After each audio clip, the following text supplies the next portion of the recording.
Hello everyone, myself Ankit Sharma and today we will discuss about ecology और ecosystem concept. आज हम बात करेंगे इकोलॉजी क्या होती है और इकोसिस्टम क्या होता है। तो शुरू करते हैं हम इकोलॉजी से। इकोलॉजी ये दो वर्ड से मिलके बना है इको। वैसे तो इको का मतलब बहुत कुछ होता है पर यहाँ पे इको का मतलब ओइकस से है। और लॉजी, लॉजी का मतलब लोगस।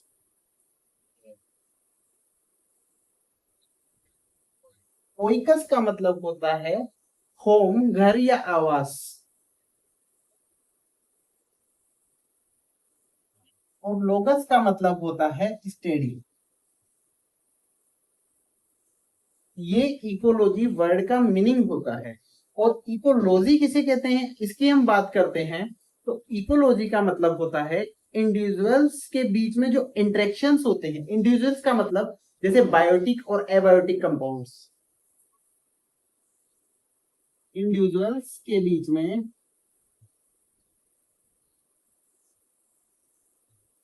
जैसे बायोटिक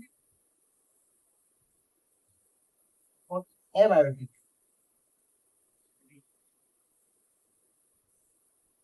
जो इंटरेक्शंस होते हैं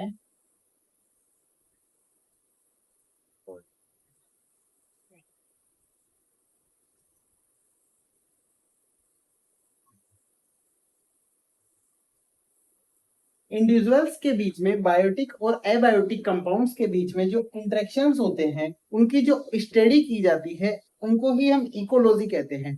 और ये स्टडी अगर किसी सिस्टमेटिक तरीके से होती है तो उसे हम इकोसिस्टम कहते हैं। जैसे कि इकोसिस्टम का मतलब होता है इकोसिस्टम। इकोसिस्टम की हम बात करते हैं, एग्जाम्पल लेते हैं एक गार्डन का।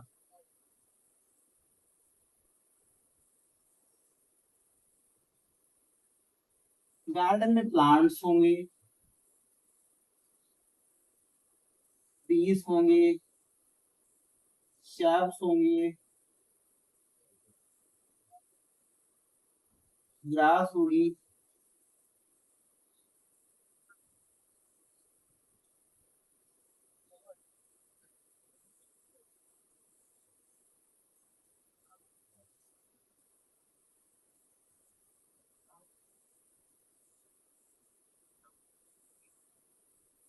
जैसे ये एक गार्डन है, गार्डन में प्लांट्स होते हैं। प्लांट्स मेनली ये प्लांट्स होते हैं जैसे ग्रास, शर्ब्स और ट्रीज, ये गार्डन के इकोसिस्टम में प्रेजेंट होते हैं। तो ग्रास को इंसेक्ट खाते हैं, शर्ब्स पे स्मॉल बर्ड्स प्रेजेंट होते हैं, ट्रीज पे कौवे वगैरह, पैरेट वगैरह ये सब रहते हैं। तो ये जो रहते हैं, अब इनमें हमें किसी को कुछ बताने की जरूरत तो नहीं है। अब इनमें हमें ग्रास को बताने की या फिर शर्ब्स या ट्रीज को बताने की जरूरत नहीं है कि उन्हें फोटोसिंथेसिस करना है। वो प्रोड्यूसर हैं, हमें उन्हें कुछ भी बताने की जरूरत नहीं है। जैसे हमें इंसेक्ट्स को ये बताने की जरूरत नहीं है कि उन्हें प्लांट्स को, ग्रास को खाना है। और हमें स्मॉल बर्ड्स को नहीं बताने की जरूरत है कि उन्हें कीट्स को खाना है, इंसेक्ट्स को खाना है। ये सभी प्रोसेस ऑटोमेटिकली सिस्टमेटिक तौर से चलती है। ये जो सिस्टमेटिक तौर से जो प्रोसेस चलती है इसको ही हम इकोसिस्टम के रूप में कंसीडर करते हैं। इस सिस्टमेटिक प्रोसेस को हम इकोसिस्टम कहते हैं। इकोसिस्टम कहते हैं। ये जो सिस्टमेटिक प्रोसेस है ये इकोसिस्टम कहलाती है। अब हम बात करते हैं इकोसिस्टम की साइज की। इकोसिस्टम की साइज की हम बात करते हैं।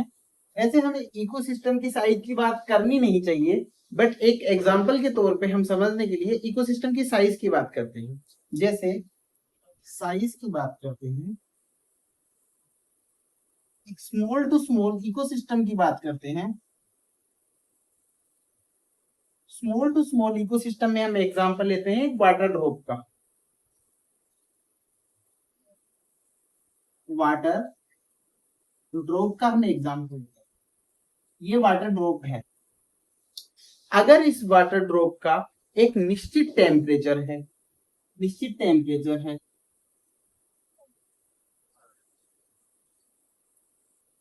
अगर इस वाटर ड्रॉप का पीएच है, अगर इस वाटर ड्रॉप में बैक्टीरियाज प्रेजेंट है अलग अलग तरह के,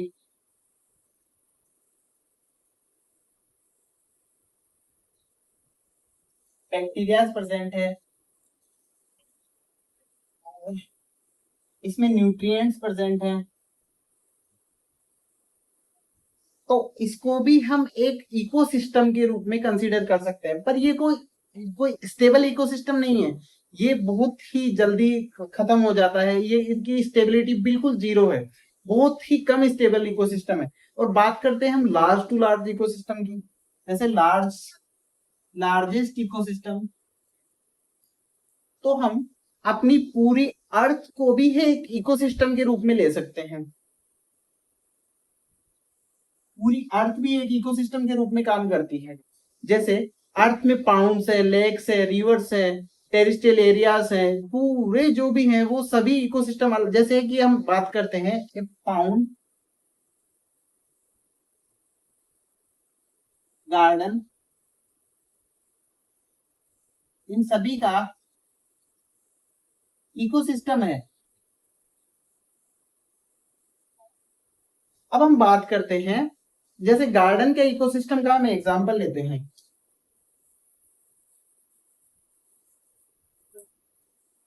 मान लीजिए आप जहां पे रहते हैं उसके सामने एक गार्डन प्रेजेंट है, और आपसे 2 गली छोड़ के या आपसे थोड़ी दूर जाके एक दूसरा गार्डन है। अब इन गार्डन में प्लांट्स होंगे, ट्री, इस गार्डन में भी ट्री होगा। अब इनमें एनिमल्स भी होंगे, इंसेक्ट्स भी होंगे। हम देखते हैं इनमें, जैसे इस गार्डन में एक बर्ड है, अब ये बर्ड, जैसे ये बर्ड इस इकोसिस्टम का पार्ट है, इस गार्डन के इकोसिस्टम का पार्ट है, पर ये बर्ड उड़ के इस दूसरे गार्डन में भी तो जा सकती है।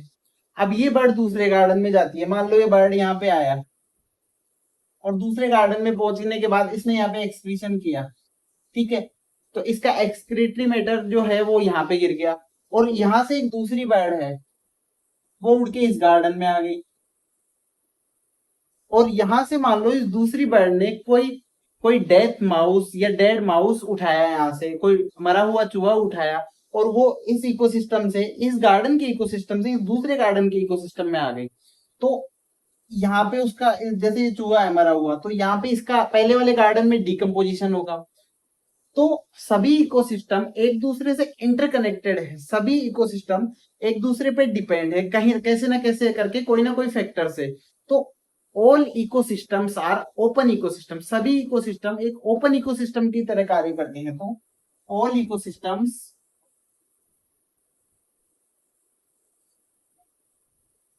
Are open ecosystem,